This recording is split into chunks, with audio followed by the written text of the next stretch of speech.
నమస్కారం JP news కు స్వాగతం. నాయుడుపేట టౌన్ బ్రాహ్మణ వీధిలోని శ్రీ శ్రీ శ్రీ వల్లి దేవసేన సుబ్రహ్మణ్య స్వామి దేవస్థానం, శ్రీ కళ్యాణ వెంకటేశ్వర స్వామి దేవస్థానంలో తొలి ఏకాదశి వేడుకలు కన్నుల పండుగగా జరిగాయి. దేవస్థాన వ్యవస్థాపకులు మోహన్ కృష్ణ శర్మ మాట్లాడుతూ, తొలి ఏకాదశి సందర్భంగా విష్ణు సహస్రనామము సామూహికంగా భక్తులచే లక్ష తులసి పూజ చేయడం జరిగిందని, తదుపరి అన్నప్రసాద వితరణ జరిగిందని తెలియజేశారు. అధిక సంఖ్యలో భక్తులు పాల్గొని తీర్థ ప్రసాదాలు స్వీకరించారు.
లాస్ట్ రోజు దాని ముందు రోజు కళ్యాణ మహోత్సవం ఇంకా ఆయా స్వామి వైష్ణవ సాంప్రదాయం ప్రకారం ఏ విధంగా స్వామికి కైంకర్యాలు జరిపించారో తిరుమల వేద పండితులు నిర్వహిస్తారు. అప్పుడు కూడా వచ్చి కనిపిస్తారు.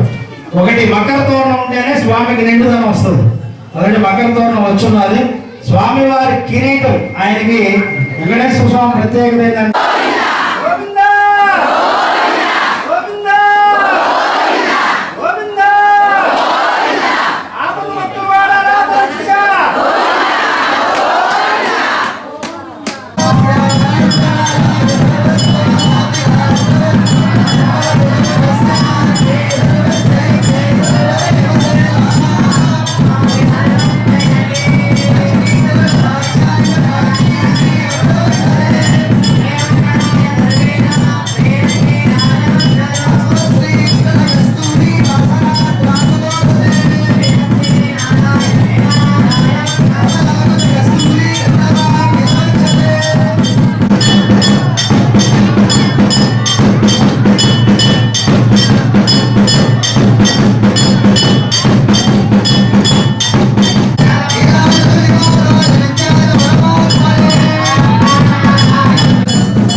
वासुदेवाय विद्महे तन्नो विष्णुः प्रचोदयात् महालक्ष्मी विद्महे विष्णुभक्ताय तन्नो लक्ष्मी प्रचोदयात् నాయుడుపేట బ్రాహ్మణ వీధిలో వేంచేసి ఉన్న శ్రీ వ్యూహలక్ష్మి సమేత శ్రీ కళ్యాణ వెంకటేశ్వర స్వామి దేవస్థానంలో తొలేకాదశి సందర్భంగా ఈరోజు ప్రాతకాలంతో స్వామి అమ్మవారి పంచామృతాభిషేకములు, తదుపరి విష్ణు సహస్రనామ హోమము, వ్యూహలక్ష్మి అమ్మవారి యొక్క మూలమంత్ర హోమములు చేసిన పిదప సామూహికంగా భక్తుల చేత స్వామి అమ్మవార్లకు లక్ష తులసి పూజ చేయడం జరిగింది.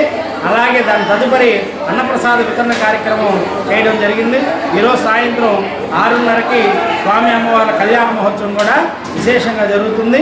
ఈరోజు తొలి ఏకాదశి అంటే స్వామివారు ఆ యొక్క క్షీర సముద్రంలో ఆ యొక్క శేషపానిపై ఈరోజు యోగ నిద్రలోకి వెళ్ళి కార్తీక శుద్ధ ఏకాదశి రోజు స్వామివారు యోగ నిద్ర నుంచి విమరిస్తారు. కాబట్టి ఈరోజు స్వామివారికి శయన ఏకాదశిగా కూడా ఈ తొలేకాదశిని పిలవడం జరుగుతుంది. కాబట్టి భక్తులందరూ కూడా ఈ యొక్క స్వామివారి దర్శనం చేసుకొని స్వామి అమ్మవారి యొక్క అనుగ్రహం పొందవలసిందిగా కోరుతున్నాం.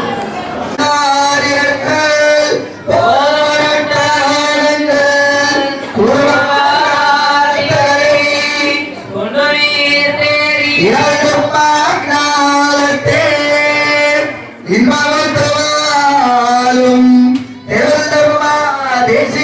சேர்ந்து பூர்வாதாரிகள் போதுமட்டாருங்கள் பூர்வார் வார்த்தைகளை கொண்டு